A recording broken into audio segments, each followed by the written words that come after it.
So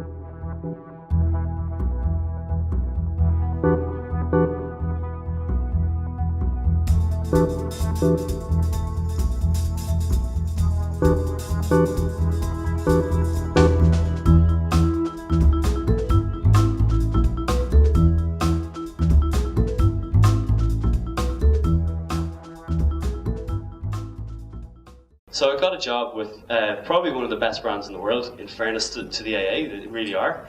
Voted most trusted brand in the UK only a couple of months ago.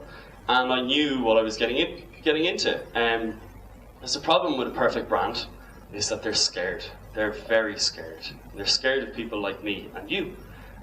Because it's a 102-year-old business, and they've always done things the way they've done things, and they're trusted, and they had no Facebook page because of trust. You can't have a Facebook page because somebody can complain. Wouldn't that be terrible? When, in fact, people were probably already complaining on Facebook, but we weren't picking up on any of them. So it had its challenges, and the biggest challenge for me was to change the mindset. I wasn't going in there to accept a level of anti-digital would be too strong, but there was a fear of digital, there was a fear of social, there was a fear of engagement. We had an imperfect understanding of where sales came from as a business. Genuinely, we had no idea where sales came from. We had MI that was wrong, completely and utterly wrong.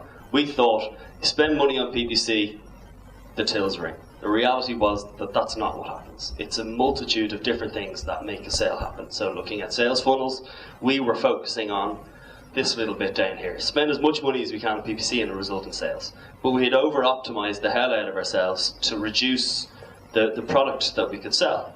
So my job was to completely change that and to talk about social, to talk about engagement, to talk about utilizing our blog, to talk about forgetting about the front page of the website.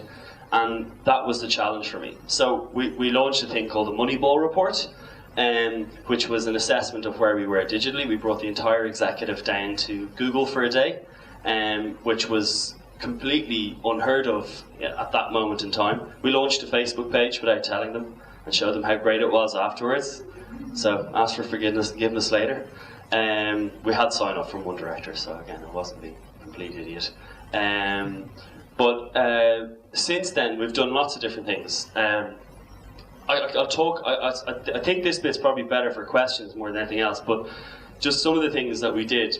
So we brought the management of everything that we did in house. So we no longer had a PPC agency. We no longer had an SEO agency. We did it all in house. Why? Because we wanted to educate the business as to what it was that PPC did. We wanted to talk about click-through rate. We wanted to talk about what was involved in getting to position 1, 2, and 3 in SEO, and we're in the top 3. We're top 4 now for travel insurance as a term. We're top 2. We're number 2 for home insurance. We're number 1 or number 2 for car insurance. That was unheard of 2 years ago. We were page 2. We were page 3. But little tweaks, little changes that were understood by the senior management made things change. So growth hacking stuff that I was doing for a €1 million business is now working at a €50 million or a €100 million business, right? So I knew I was getting away with it, which is great.